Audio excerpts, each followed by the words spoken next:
আইনজীবী ফোরাম বিগত সময় আইনজীবী এবং দেশের নাগরিকদের অধিকার রক্ষায় সোচ্চার ছিল। আইনজীবী ফোরাম কেন্দ্রীয় কমিটির নেতৃত্বে সামনেও যে কোনো সংগ্রামে আইনজীবী ফোরাম আছে। এখন আপনাদের মাঝে বক্তব্য দিব পরিষ্কার কাজের কামান। বিসমিল্লাহির রহমানির রহিম।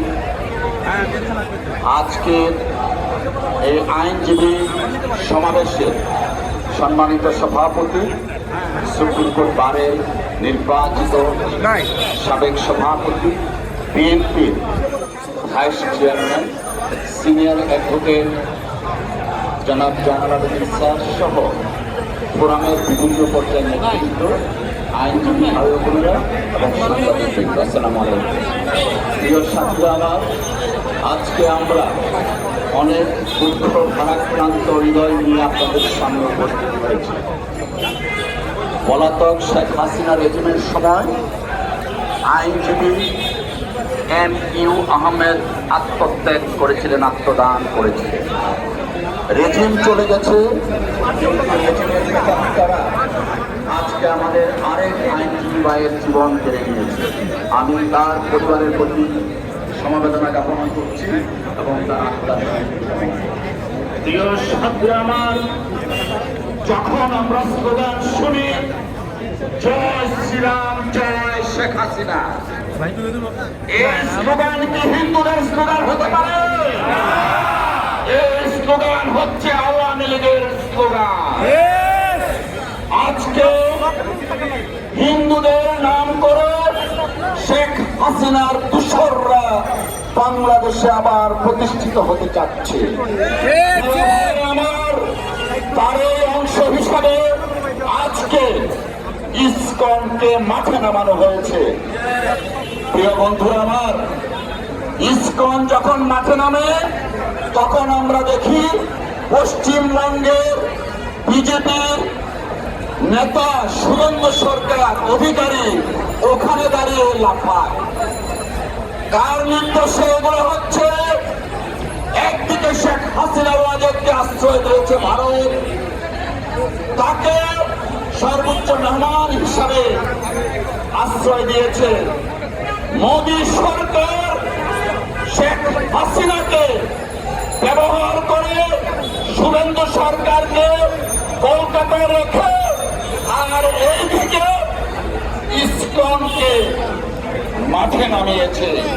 প্রিয় বন্ধুরা আমার, এই যে যুগসূত্র, সেই যুগসূত্র কিন্তু বাংলাদেশের মানুষ বুঝে গেছে। আমরা হুঁশিয়ারি উচ্চারণ করে দিতে চাই, রেজিমের যারা আছো, রেজিম প্রধান ভারতে পালিয়ে যেতে বাধ্য হয়েছে, তোমরা কিন্তু বঙ্গোপসাগরে আশ্রয় পাবো না। প্রিয় বন্ধুরা আমার, আইনজীবী সমাজের উদ্দেশ্যে আমি একটা কথা বলতে চাই। বিগত 17 বছর আপনারা রাজপথে ছিলেন, ফ্যাসিস্ট রেজিমের পদত্যাগে নেতৃত্ব দিয়েছেন। আজকে আমার ভাই আমাদের মাঝখান থেকে হারিয়ে গেছে। এই খুনিদের দৃষ্টান্তমূলক শাস্তি দাবি করছে, আর সেই শাস্তির জন্য আইনজীবীদেরও কিন্তু একটা ভূমিকা আছে।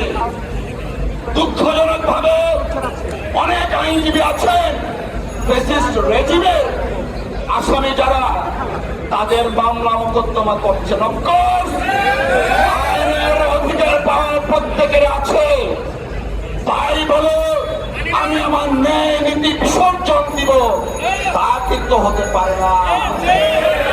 মনে রাখতে হবে, আমরা একটা আদর্শের জন্য লড়াই করছি, আমাদের আইনের শাসনের জন্য আমরা লড়াই করছি। আইনের শাসনের যারা বাধা নেবে তাদের সাথে আইনজীবী সমাজ থাকতে পারে না, পারবে না। প্রিয় বন্ধুরা আমার, বক্তব্য প্রলম্বিত করব না। আমাদের দলের সভাপতি আছেন, তিনি কর্মসূচি ঘোষণা করবেন। তার আগে আইনজীবী বন্ধুদের প্রতি স্বনির্বন্ধ অনুরোধ, আমরা আগামী দিনে যে কর্মসূচি আসবে সেই কর্মসূচিকে সফল করার জন্য প্রয়োজনে আবার রাস্তায় মানব এবং সরকারকে আমরা হুঁশিয়ার করে দিতে চাই, যদি আইনজীবী হত্যাকারীদের গ্রেফতার না করুন পরিণতি কিন্তু ভালো হবে না। সকলকে ধন্যবাদ। আসসালামু আলাইকুম। বাংলাদেশ জিন্দাবাদ।